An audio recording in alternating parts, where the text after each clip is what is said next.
Hello, everyone. I just finished making a video about how to recognize the signs that somebody may be thinking about suicide. This is the follow-up video to that. It's called How to Ask Somebody About Suicide. It's not just enough to recognize the signs, but you need to take that next step in asking somebody if they're thinking about suicide. And then you can begin to work to getting them help. It seems like asking about suicide would be something that would be difficult and something that might be offensive to ask someone. Today, I'm going to share with you a way to make it easier in which few people will find it offensive. And actually, most people will be actually grateful that you asked them this question. I've had a number of people who, even though they weren't suicidal, expressed that they appreciated the fact that I noticed the things around them and was willing to ask them about it. And every once in a while, you may get somebody that is a little bit offended when you ask them, but is it better for them to be a little bit offended or for them to lose their life because you didn't ask? Learning this technique just may save someone that you know and love you know, from ending their life with suicide. A couple things before I get started. Like I said in the last video, this is not a replacement for formal training. I encourage you to take formal training if you're interested in this subject. And one of the longer classes, like a 4-hour class, like Safe Talk, where you go through and you see all the pieces put together. You have a chance to interact and ask questions, and you get a chance, especially in this section, to role play with others and practice asking people about suicide. If you have uh, any questions, feel free to ask them in the comment section. If you would like to share your own experiences about it, asking somebody about suicide or being asked about suicide, please share those in the comments. This is an important topic, and in YouTube, there's just not much about this topic. If you do a search, there are some uh, places where you can either pay to take a class, or there's some free short classes out there. But this video is important, so I ask you to like it and share it with friends. And if you're interested in suicide prevention or mental health recovery in general, because a lot of my videos are on that topic, I invite you to subscribe to my channel. So why would you ask somebody about being suicide? Well, the main reason is that there are plenty of people out there. It's at epidemic proportions. In fact, in 2018, there were 1.4 million suicide attempts. In 2019, 8.9% of all high school students had attempted suicide, and almost 20% were thinking seriously about suicide. So, if you know anybody that's depressed, been through a serious life trauma, there's a good chance that there are people around you who are thinking about suicide. And as they said about Smokey Bear, only you can prevent forest fires. You may be the only person in that person's life who cares enough to notice the signs that they're thinking about suicide and to ask them about them.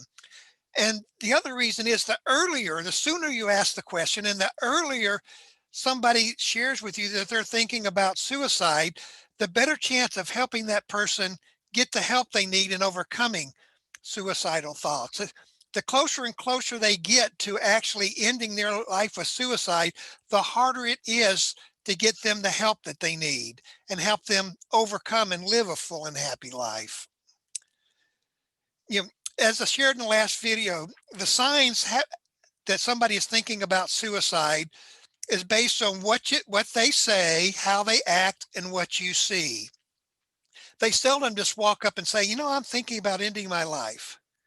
While they think they've made it clear, the way they've made it clear to others is very subtle. And so I'm not going to go over all of this.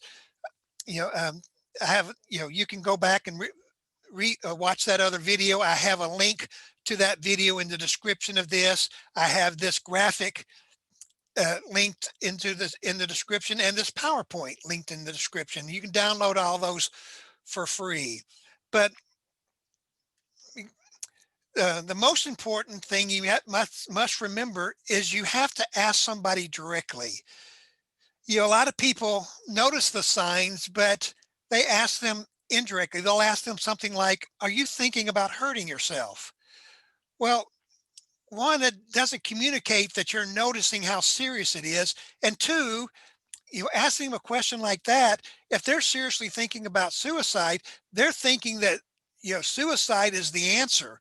And so they'll look at you right in the eye and say, "No, I'm not thinking about suicide or thinking about ending my life," simply because this seems to be the answer to the pain that they're struggling with. And as I mentioned in the last video, most people are not thinking or are actually not wanting to die. They're wanting to end the pain, and they don't see any other way to stop it. So, you know, asking them questions like, "Are you thinking of hurting yourself? Are you thinking about doing something stupid or anything like that?" You know, uh, doesn't make the mark. It doesn't ask them the question that they need to hear. It doesn't tell them that you're serious about the things that you're noticing and seeing. And to make the question easier and non offensive, um, it's pretty simple. You take the things that you've seen and heard and you put them into a sentence.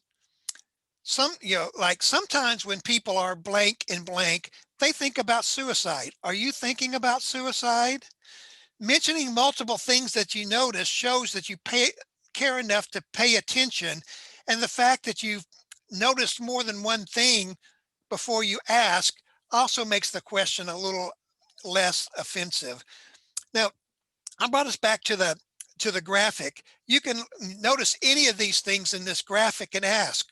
You notice that they're feeling hopeless and that they're giving away possessions, or they're uh, extremely depressed and they've had a sudden life trauma like losing somebody that's close to them, or the suicide of a friend or family member. All these things combined can make somebody much more likely to be suicidal. So, you know, later on, I'm going to suggest that you practice on your own. Well, in formal training, we take these things, everybody teams up, we create scenarios, and we practice asking the question. Well, we can't do that on this video.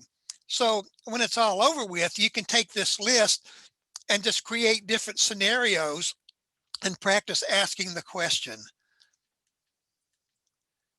So here's some examples um, of asking the question. You Sometimes when somebody is feeling that things are hopeless and starts giving things away, they are thinking of suicide. Are you thinking of suicide?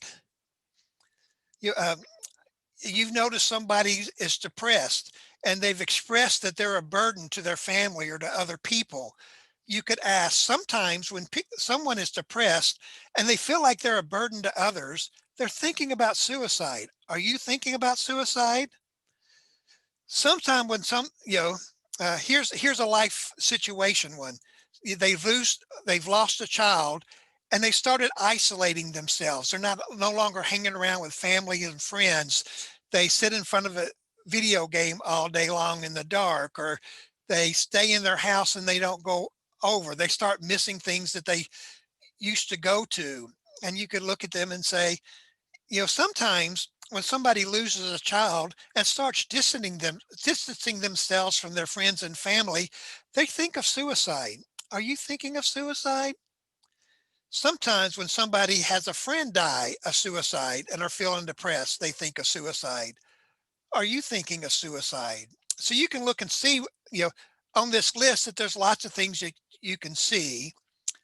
Now, one of the I'm not going to make this a long video, so I'm just going to give you encouragement here to practice your own scenarios. Take that, print out that graphic, you know and make up some scenarios and practice asking. Think about somebody that uh, has any of these things, and, you know, put them in a sentence and practice asking. And if they really are having these things, spend some time with them, talk to them, listen to them, and then ask them the question.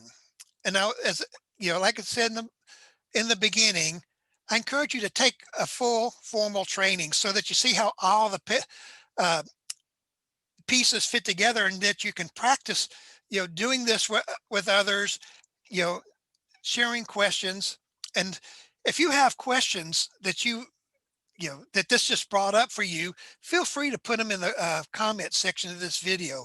If you have life experience that you would like to share, I mean, an experience of sometime when you asked somebody and how you felt, and so I encourage you to be an encouragement to others and share your own life experiences.